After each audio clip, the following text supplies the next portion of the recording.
അടുത്ത നിയമസഭാ തെരഞ്ഞെടുപ്പിൽ ഉറപ്പായും ജയിക്കുന്ന ചില സ്ഥാനാർത്ഥികളെക്കുറിച്ച് ചാനലുകൾ പറഞ്ഞു തുടങ്ങും മുമ്പേ നമുക്കൊന്ന് പറഞ്ഞു തുടങ്ങാം.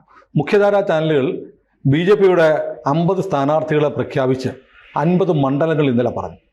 BJP നേരത്തെ സ്ഥാനാർത്ഥിയെ പ്രഖ്യാപിച്ച് മത്സരത്തിന് ഒരുങ്ങുകയാണ് എന്ന് വടക്കേ ഇന്ത്യയിലൊക്കെ ചെയ്യുന്ന പോലെ. പക്ഷേ നമുക്ക് നോക്കുമ്പോൾ ഈ BJPക്ക് കേരളത്തിൽ 1ാം സ്ഥാനത്തും 2ാം സ്ഥാനത്തും വന്ന മണ്ഡലങ്ങൾ എടുത്താൽ ഏതാണ്ട് 30ഓളം മണ്ഡലങ്ങളുണ്ട്. ജയിക്കാവുന്ന മണ്ഡലങ്ങൾ ലോക്സഭാ തെരഞ്ഞെടുപ്പ് വന്നപ്പോൾ ഉള്ള കണക്കാണ്.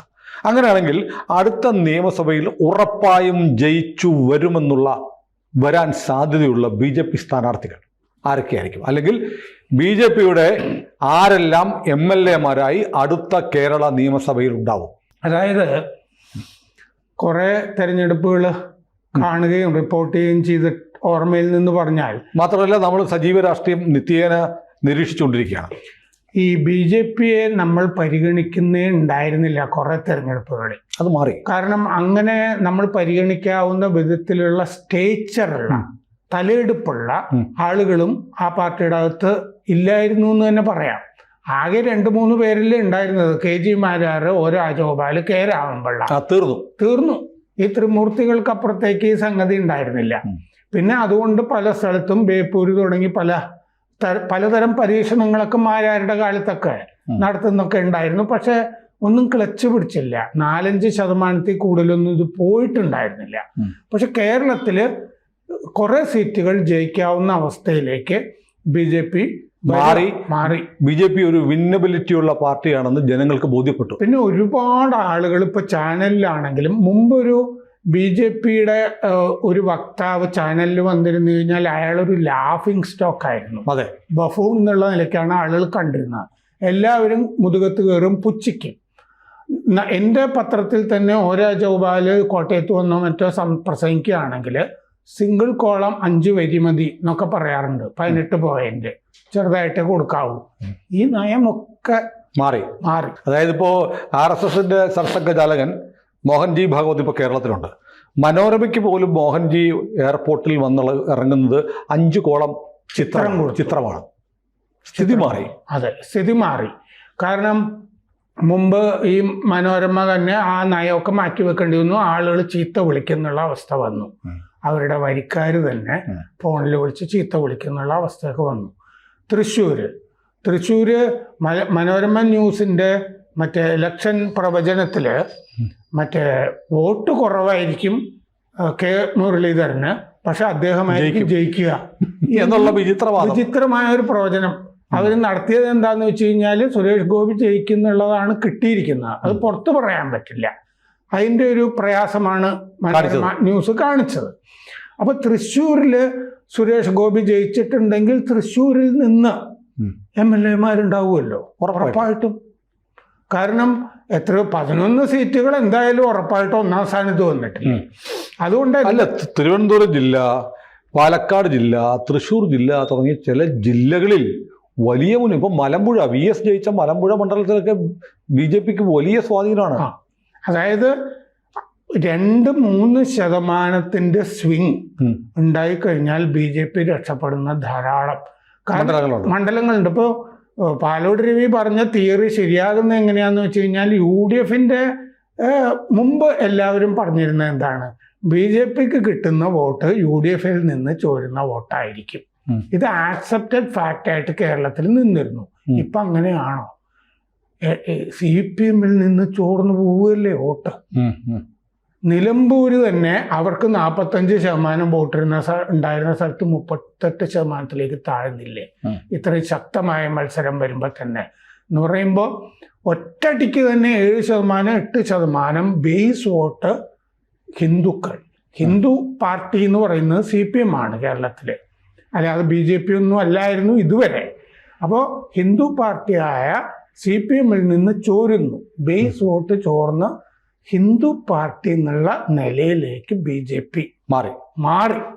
ആ മാറിയതിൻ്റെ തെളിവായിട്ട് ഒരു 20 പേരോളം അടുത്ത നിയമസഭയിൽ BJPയുടെ 60 എന്ന് പാലോട് രവി. നമുക്കൊരു 10 പേരുടെ പേര് ഇപ്പൊ പറയാം. 10 പേര്. ആദ്യത്തെ പേര് ഞാൻ പറയാം.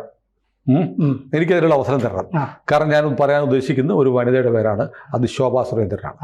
എന്തു പറയുന്നു? ശോഭാ സുരേന്ദ്രൻ തീർച്ചയായിട്ടും ജയിക്കും.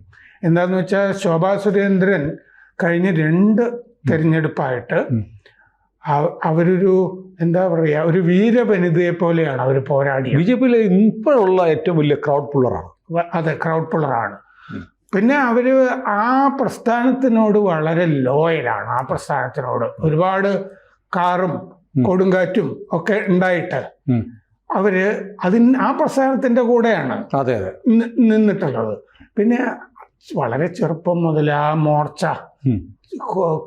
ഒരു പാവാട ബ്ലൗസും ഒക്കെ ഉണ്ടായിരുന്ന കാലം മുതൽ പ്രസംഗിച്ച് നടന്നിരുന്ന ആളാണ് അവര്.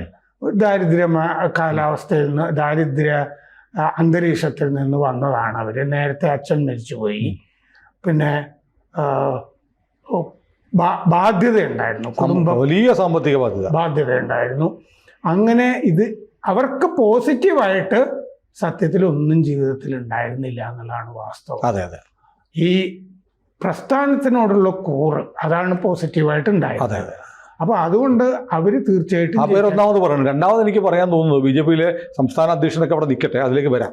കാരണം BJP-ക്ക് നിയമസഭയിൽ ഒരു സീറ്റ് കിട്ടും കപ്പിനും ചുണ്ടിനും ഇടയ്ക്ക് പോയത് മഞ്ചേശ്വരത്താണ്. 52 അതോ 59, ചെറിയ 52 വോട്ടിന് മറ്റോ നഷ്ടപ്പെട്ട് തോറ്റുപോയി സുരേന്ദ്രൻ തോറ്റതല്ല, തോൽപ്പിച്ചതാണ്. കാരണം ഒരുപാട് പേരുടെ കള്ളവോട്ട് ചെയ്തു. ഈ കള്ളവോട്ട് ചെയ്ത ആൾ, അത് ഹൈക്കോടതി കേസ് വന്നു. ഈ കള്ളവോട്ട് ചെയ്തു എന്ന് പറയുന്നവരൊക്കെ സുരേന്ദ്രന് സ്വന്തം ചെലവിൽ ഗൾഫിലൊന്നും കൊണ്ടുവരാൻ പറ്റില്ല. ഗൾഫിലുള്ള ആളുകളുടെ വോട്ട് നാട്ടിൽ ചെയ്തിട്ടാണ് സുരേന്ദ്രൻ മറിക്കുകയും ചെയ്തു. ആ കള്ളവോട്ടിന്റെ കേസ് ഉണ്ടായിരുന്നെങ്കിലും പക്ഷെ സുരേന്ദ്രന് ഇക്കുറി അനായാസം ജയിക്കാൻ പറ്റും. പത്തനംതിട്ടയിൽ ചിലപ്പോൾ സുരേന്ദ്രൻ മത്സരിക്കുമെന്ന് കേൾക്കുന്നുണ്ട്, അതല്ലെങ്കിൽ മലബാറിൽ. അപ്പോൾ എവിടെയാണെങ്കിലും സുരേന്ദ്രന് അനുകൂലമായ ഒരു സാഹചര്യമാണ് ഉള്ളത്. സുരേന്ദ്രന് അനുകൂലമായ മണ്ഡലങ്ങളുണ്ട് കേരളത്തില്. ഇനി മൂന്നാമത്തെ പേര് ഞാൻ പറയട്ടെ. തീർച്ചയായിട്ടും, ഇനി തുടർച്ചയായിട്ട് പറഞ്ഞു. ശശി തരൂർ. ഞാനത് അവസാനം പറയാൻ പറ്റുന്ന പേരാ. അവസാനം എല്ലാം കൂടെ നടന്നിട്ട് ഒരു കമ്പക്കെട്ട് അവസാനം ആവട്ടെ എന്ന് വെച്ചിരിക്കുകയായിരുന്നു. ശശി തരൂർ അടുത്ത ഒരുപക്ഷെ NDA മുന്നണിയുടെ മുഖ്യമന്ത്രി സ്ഥാനാർത്ഥിയായിരിക്കാൻ സാധ്യതയുണ്ടെന്ന് പലരും പറയുന്ന ശശി തരൂർ കോൺഗ്രസ് വിട്ട് വരണം. അതെന്താന്ന് വെച്ചാൽ, നമുക്ക് ഈ ദിവസങ്ങളിൽ തന്നെ ഞാൻ കേട്ടിട്ടുള്ളത്, ഇപ്പോൾ കോൺഗ്രസ് ആവശ്യപ്പെട്ടു പ്രസംഗിക്കാൻ സൗകര്യമില്ല ഈ ഓപ്പറേഷൻ സിന്ധു പാർലമെന്റിൽ. പക്ഷേ ഒരു ഗെയിം BJP കളിക്കുകയാണെങ്കിൽ, കളിക്കുമെന്ന് ഞാൻ നേരത്തെ കേട്ടിരുന്നു. അതായത് ഈ ഡെലഗേഷനെ നയിച്ചില്ലേ വിദേശത്തേക്ക്, ആ ഡെലഗേഷനുകളുടെ നേതാക്കൾക്ക് പ്രസംഗിക്കാൻ അവസരം കൊടുത്താൽ ശശി തരൂർ പ്രസംഗിച്ചു എന്നിരിക്കും. അത് മാത്രമല്ല, അത് പ്രതിപക്ഷത്തിന് കിട്ടുന്ന മാരകമായ അടിയായിരിക്കും. കനിമൊഴി സംസാരിക്കേണ്ടി വരും. അങ്ങനെ ഒരുപാട് ശശി തരൂർ സംസാരിക്കേണ്ടി വരും. പാർലമെന്റ് ചരിത്രത്തിലെ ഒരു വല്ലാത്തൊരു നിമിഷമായിരിക്കും. കാരണം ഇങ്ങനൊരു ഗെയിം പ്ലാൻ ഉണ്ട്. അതുകൊണ്ട് ശശി തരൂർ കോൺഗ്രസിൽ നിന്ന് പ്രസംഗിക്കില്ല. ജോൺ ബ്രിട്ടാസ് സംസാരിക്കേണ്ടി വരും. പക്ഷേ ഡെലഗേഷന്റെ നേതാക്കന്മാരാണെങ്കിൽ നേതാവെന്ന് പറഞ്ഞാൽ അദ്ദേഹം ശശി തരൂരിന്റെ ഡെലഗേഷനിലാണെന്ന് തോന്നുന്നു. അപ്പൊ ഈ നേതാക്കളും മാത്രമേ ഉണ്ടാവുള്ളൂ. പ്രധാനപ്പെട്ട അത്രയും നേതാക്കൾ പ്രസംഗിക്കുക. അല്ല, ഈ BJP-യിലെ ഈ ചാണക്യന്മാർ അന്ന് ജോൺ ബ്രിട്ടാസ് കൂടെ സംസാരിക്കട്ടെ എന്ന് പറഞ്ഞാലോ? അങ്ങനെ പറഞ്ഞാൽ വളരെ നല്ലതാണ്. സംസാരിക്കേണ്ടി വരും. അത് പക്ഷേ രാജ്യസഭയിലാണല്ലോ. പാർലമെന്റ് തന്നെയാണ്. അവിടെ രാജ്യസഭയിലും ഈ പറഞ്ഞ പോലെ സംസാരിക്കാനായിട്ട് കുറച്ച് പേര് വരണമല്ലോ. അദ്ദേഹത്തിന്റെ അനുഭവങ്ങൾ പറയുമ്പോൾ ഇന്ത്യക്കെതിരായി എന്തായാലും പറയാൻ പറ്റില്ല. അപ്പൊ അതുകൊണ്ട് ശശി തരൂർ ഈ ഓപ്പറേഷൻ സിന്ദൂർ ചർച്ചയിൽ പ്രസംഗിക്കുകയാണെങ്കിൽ അത് വല്ലാത്തൊരു പാടളക്കവും മാറ്റവുമായിരിക്കും. അദ്ദേഹം കുറെ കാലമായിട്ട് ഇന്ത്യക്ക് വേണ്ടി നിലകൊള്ളുന്നു എന്ന് പറയുന്നുണ്ട്. പാർട്ടി രണ്ടാമതാണ് എന്ന് അദ്ദേഹം പറയും. രാജ്യവും സൈന്യവുമാണ് എനിക്ക് പ്രധാനം. അത് പറയുമ്പോൾ എൻ്റെ പാർട്ടിയിലെ പലർക്കും മനസ്സിലാകുന്നില്ല. അപ്പൊ രാജ്യം പ്രധാനമായിട്ടുള്ള ഒരു പാർട്ടി എന്നുള്ളത് BJP ആയിട്ട് ശശി തരൂർ കാണുന്നു എന്നും കൂടി അതിന് മലയാളം ഉണ്ടല്ലോ. മറ്റേത് വേറെ ആളുകളുടെ കൂടെയാണല്ലോ നടക്കുന്നത്. ചൈനക്കാരുടെ കൂടെയും പാകിസ്ഥാൻകാരുടെ കൂടെയൊക്കെയാണ് നടക്കുന്നത്. ഇപ്പൊ ചിദംബരവും പാകിസ്ഥാന് അനുകൂലമായിട്ട് സംസാരിച്ചതായിട്ട് കേൾക്കുന്നുണ്ട്. അപ്പോൾ ശശി തരൂര് ഒരു ദേശാഭിമാനി എന്നുള്ള നിലയ്ക്ക്, പാട്രിയറ്റ് എന്നുള്ള നിലയ്ക്ക് BJP-യുടെ കൂടെ വരാനുള്ള സാധ്യത മാത്രമല്ല അടുത്ത തവണത്തെ ടീമിനെ BJPയുടെ ടീമിനെ നയിക്കാനുള്ള 2-3 പേര് നേതൃത്വം വഹിക്കുന്ന എല്ലായിടത്തും പ്രസംഗിക്കാനും അദ്ദേഹം ഉണ്ടാവണമല്ലോ വരികയാണെങ്കിൽ. അങ്ങനെ ഒരു വലിയ സർപ്രൈസ് ലീഡർ ചിലപ്പോൾ BJP ടീമിലേക്ക് വരാം. ബാക്കി പേരുകൾ നമുക്ക് പെട്ടെന്ന് പറഞ്ഞു പോവാം. അപ്പോൾ രാജീവ് ചന്ദ്രശേഖർ തീർച്ചയായും ഉറപ്പായിട്ടും BJPയുടെ സംസ്ഥാന അധ്യക്ഷൻ എന്ന നിലയിൽ ഒരു പുതിയ വികസനോന്മുഖമായ രാഷ്ട്രീയം, പുതിയ ചെറുപ്പക്കാർക്ക് വലിയ പ്രതീക്ഷയാണ് RCയെ കാണുമ്പോൾ. കാരണം അവർ കണ്ടു ശീലിച്ച ഈ രാഷ്ട്രീയം ഉപജീവന മാർഗമായി കൊണ്ടു നടക്കുന്ന രാഷ്ട്രീയക്കാരെയാണ് നമ്മൾ കാണുന്നത്. എന്താ ജോലി? രാഷ്ട്രീയ പ്രവർത്തനമാണ്. അങ്ങനെയല്ല, അദ്ദേഹം ഒരു ടെക്നോക്രാറ്റാണ്, അറിയപ്പെടുന്നൊരു വ്യവസായിയാണ്, സോഫ്റ്റ്വെയർ രംഗത്തെ അധികായനാണ്. അങ്ങനെയുള്ള ഒരാൾ വികസനത്തെക്കുറിച്ച് പറയുമ്പോൾ അദ്ദേഹത്തിൻ്റെ കരിയറിൽ ചെയ്തിട്ടുള്ള വലിയ മാറ്റങ്ങൾ BPL മുതലും കിടക്കുകയാണ്. ഇന്ത്യയിലെ ആദ്യത്തെ മൊബൈൽ കമ്പനി, ഇങ്ങനെ ഒരുപാട് കാര്യങ്ങൾ കൊണ്ടുവന്ന് രാജ്യത്ത് വിപ്ലവകരമായ ന്യൂ ജനറേഷന് പറ്റുന്ന ഒരു ഇന്ത്യ ഉണ്ടാക്കിയെടുക്കാൻ വലിയ സംഭാവനകൾ തൻ്റെ നിലയ്ക്ക് നൽകിയിട്ടുള്ള RC വരുമ്പോൾ വികസനം എന്ന് പറയണ്ട, RCയെ കണ്ടാൽ മതി. ഇങ്ങനെ പറഞ്ഞാൽ ഒരു രസമുണ്ട്. ശശി തരൂരും രാജീവ് ചന്ദ്രശേഖറും തിരുവനന്തപുരത്ത് 2 മണ്ഡലങ്ങളിൽ നിൽക്കുക എന്നിരിക്കട്ടെ. അങ്ങനെയാണെങ്കിൽ അവിടെ നിന്ന് 4-5 സീറ്റ് കിട്ടും. എന്തൊരു ഗമയായിരിക്കും. 2 തരംഗമായിരിക്കുമല്ലോ, 2 തരംഗമായിരിക്കും. പിന്നെ വരുന്നത് MT രമേശ്, അനൂപ് ആന്റണി. രമേശിന് വലിയ സാധ്യതയുണ്ട്. വളരെ നിസ്വാർത്ഥനായ, ഡെഡിക്കേറ്റഡ് ആയിട്ടുള്ള ഒരു രാഷ്ട്രീയ പ്രവർത്തകൻ എന്ന നിലയിൽ MT രമേശിന് വലിയ സാധ്യതയാണുള്ളത്. ഈ പറയുന്ന ഉറപ്പുള്ള മണ്ഡലങ്ങളിൽ, അതായത് BJP 1ാം സ്ഥാനത്ത് നിൽക്കുന്ന മണ്ഡലങ്ങളിൽ തന്നെയായിരിക്കും MT രമേശിനെ അവർ ലോഞ്ച് ചെയ്യാൻ പോകുന്നത്. ഉറപ്പായും അദ്ദേഹം നിയമസഭയിൽ ഉണ്ടാവും. അനൂപ് ആന്റണിയെ സംബന്ധിച്ച് ഷോൺ ജോർജ് ന്യൂനപക്ഷം ഒന്നുകൂടെ പറയാം. ഉറപ്പായിട്ട് ഒരു പേരുടെ ഞാൻ ആഡ് ചെയ്യും, PC ജോർജ്. PC ജോർജിനെ ദേശീയ കൗൺസിൽ അംഗമാണ് ഇപ്പോൾ BJPയുടെ. അദ്ദേഹത്തിനെ പൂഞ്ഞാറിൽ തന്നെ മത്സരിപ്പിച്ച് കഴിഞ്ഞ പ്രാവശ്യം BJP ചെയ്ത് വലിയ പശവുണ്ടായിരുന്നു ഞാൻ വിലയിരുത്തിയിട്ടുണ്ട്. കാരണം LDFും UDFും മത്സരിക്കുമ്പോൾ PC ജോർജ് ഒറ്റയ്ക്ക് മത്സരിക്കുന്നു. അവിടെ NDA സ്ഥാനാർത്ഥിയെ പിൻവലിച്ച് ജോർജിന് പിന്തുണ കൊടുക്കുകയായിരുന്നു വേണ്ടിയിരുന്നത്. ആ ഒരു തെറ്റ് തിരുത്താനുള്ള ഒരു അവസരമാണ്. PC ജോർജിനോട് വെള്ളാപ്പള്ളിക്ക് ഇത്തിരി പ്രശ്നമുണ്ട്, അത് കിടന്നോട്ടെ. എന്നാൽ പോലും BJPയും PC ജോർജും കൂടെ ആഞ്ഞു പിടിച്ചാൽ PC ജോർജും ജയിക്കാം. പിന്നെ ഈ അനൂപ് ആന്റണിയെ സംബന്ധിച്ച് അനൂപ് ആന്റണി ചെങ്ങന്നൂര് 1ാം തര സ്ഥാനാർത്ഥിയാണ്, നല്ല സ്ഥാനാർത്ഥി, ജയിക്കും, ഒരു സംശയമില്ല. ഷോണിനെ സംബന്ധിച്ചും ഷോണിന് പൂഞ്ഞാറിൽ PC ജോർജ് ആണെങ്കിൽ ഷോൺ ചിലപ്പോൾ പത്തനംതിട്ടയായിരിക്കാം. എനിക്ക് തോന്നുന്നു അടുത്ത പ്രാവശ്യം BJPയുടെ ബാസ്ക്കറ്റിൽ 3 ക്രൈസ്തവ സമുദായത്തിൽ ജനിച്ച MLAമാർ BJP കേരള നിയമസഭയ്ക്ക് നൽകും. അത് PC ജോർജും ഷോൺ ആന്റണിയും അനൂപ് ആന്റണിയും ആയിരിക്കും. ഷോൺ ജോർജും ചെങ്ങന്നൂര് പറഞ്ഞല്ലോ നേരത്തെ. ചെങ്ങന്നൂർ ഇപ്പൊ ശ്രീധരൻപിള്ളയ്ക്ക് കൊടുക്കില്ലേ? അതറിയില്ല. നമ്മൾ ചില സാധ്യത. അനൂപ് ആന്റണി കഴിഞ്ഞ പ്രാവശ്യം മത്സരിച്ച ആളല്ലേ? അല്ല, ശ്രീധരൻപിള്ളയെ വെട്ടാൻ വേണമെങ്കിൽ അനൂപ് ആന്റണിയെ കൊണ്ടുവരികയും ചെയ്യാം. അത്തരം ഉൾപാർട്ടി പൊളിറ്റിക്സ് എനിക്കറിയില്ല. അനൂപ് ആന്റണി ആയിരിക്കും പത്തനംതിട്ടയിൽ നിന്ന് കേൾക്കുന്നു.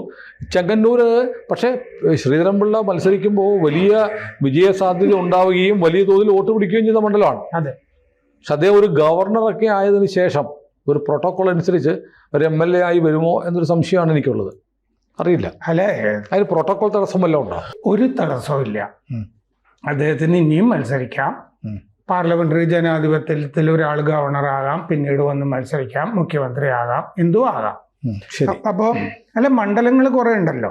പിന്നെ കൃഷ്ണകുമാർ പാലക്കാട് അദ്ദേഹം ഒരു ഷുവർ കാൻഡിഡേറ്റ്, ജയിക്കാവുന്ന പാലക്കാട് ജയിക്കും. അതെ.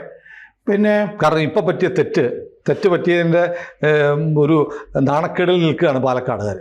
തൃശ്ശൂര് അനീഷ് കുമാർ, BV അനീഷ് കുമാർ, മുൻ BJP ജില്ലാ പ്രസിഡന്റ്. അതെ, മുൻ ജില്ലാ പ്രസിഡന്റ്. കാരണം അദ്ദേഹം സുരേഷ് ഗോപിയുടെ തെരഞ്ഞെടുപ്പിന് വേണ്ടി അനീഷ് എടുത്ത ത്യാഗനിർഭരമായ പ്രവർത്തനം കാണാതിരിക്കാൻ പറ്റില്ല. അനീഷിന് ഉറപ്പായും തൃശ്ശൂർ ജയിക്കാൻ കഴിയും. പിന്നെ PK കൃഷ്ണദാസിന് ഈ പറഞ്ഞ പോലെ തിരുവനന്തപുരത്ത് ജയിക്കുന്ന സീറ്റിൽ തന്നെ മത്സരിക്കും, ജയിക്കുകയും ചെയ്യും. പിന്നെ 2 യുവതലമുറയിൽ നിന്ന് ശങ്കുട്ടി ദാസ്, യുവരാജ് ഗോകുൽ. ശങ്കുട്ടി ദാസ് ഒന്ന് മത്സരിച്ചതാണ് അല്ലേ? മത്സരിച്ചതാണ്. എവിടെയായിരുന്നു? പൊന്നാനി ഭാഗത്ത്, മലബാറിലായിരുന്നു. ശംഖു ഇപ്പം BJPയുടെ ഒരു മുഖമാണ്, സോഷ്യൽ മീഡിയ എന്നതിൽ BJPയുടെ ഔദ്യോഗിക വ്യക്തമാണല്ലേ. അതെ. പിന്നെ യുവരാജ് ഗോകുലും നന്നായി സംസാരിക്കുന്ന ഒരാളാണ്. നെടുമങ്ങാട് ഒക്കെ യുവരാജിൻ്റെ പേരൊക്കെ പറഞ്ഞു കേൾക്കുന്നുണ്ട്. ഏതായാലും ചെറുപ്പക്കാർ വെച്ചാൽ ഏറ്റവും യങ്സ്റ്റേഴ്സായിട്ട് ഈ 2 പേരുകളെ ഉള്ളോ? അത് അല്ല, നമ്മളെന്താ ഇപ്പം ചെയ്തതെന്ന് വെച്ചാൽ ഒരു ഡസൻ പേരുകൾ പറയുന്നു. ഇതില് കൂട്ടിച്ചേർക്കാവുമല്ലോ, പ്രേക്ഷകർക്ക് കൂട്ടിച്ചേർക്കാമല്ലോ. ഞാൻ എത്രയോ മുഖങ്ങൾ അവരുടെ ഓർമ്മയിൽ വരും. കുറേ വർഷങ്ങൾക്ക് മുമ്പ് കലാകൗമുദി MS മണി സാറ് ചീഫ് എഡിറ്റർ ആയിരിക്കെ കലാകൗമുദി ഒരു കവർ ചിത്രം വന്നു. ഇവർ നിശ്ചയമായും നിയമസഭയിൽ ഉണ്ടായിരിക്കണം എന്ന് പറഞ്ഞ് സുരേഷ് കുറുപ്പ് തുടങ്ങി കുറെ പേരുടെ ചിത്രം, ഇവർ നിശ്ചയമായും നിയമസഭയിൽ ഉണ്ടായിരിക്കണം എന്ന് പറയുന്നതുപോലെ നിശ്ചയമായും നിയമസഭയിൽ ഉണ്ടായിരിക്കണമെന്ന് നമ്മൾ ആഗ്രഹിക്കുകയും ഉണ്ടാവാനുള്ള എല്ലാ സാധ്യതകളും നിലവിലുള്ള 10-12 പേരുടെ പേരാണ് നമ്മൾ പറഞ്ഞത്. ഇത് മെറ്റീരിയലൈസ് ചെയ്യുക എന്നുള്ളത് നമ്മുടെ ഉത്തരവാദിത്തമല്ല, പാർട്ടിയുടെ ഉത്തരവാദിത്തമാണ്. ചിലപ്പോൾ ഇതിൽ നിന്ന് ആരെങ്കിലും വേണ്ട എന്നൊരു പ്രേക്ഷകന് തോന്നാം, ആ പ്രേക്ഷകന് വേറൊരാളെ കൂട്ടിച്ചേർക്കാം. പക്ഷെ അറിയപ്പെടുന്ന മുഖങ്ങൾ BJPക്ക് കേരളത്തിൽ കോൺഗ്രസിനെ പോലെയോ അല്ലെങ്കിൽ കോൺഗ്രസിനെക്കാളുമോ CPM-നേക്കാൾ തീർച്ചയായിട്ടും ഉണ്ട്. കൂടുതൽ വാർത്തകളും വിശേഷങ്ങളും നിങ്ങളിലേക്ക് എത്താൻ ABC മലയാളം സബ്സ്ക്രൈബ് ചെയ്യുക, ബെൽ ബട്ടണും അമർത്തുക.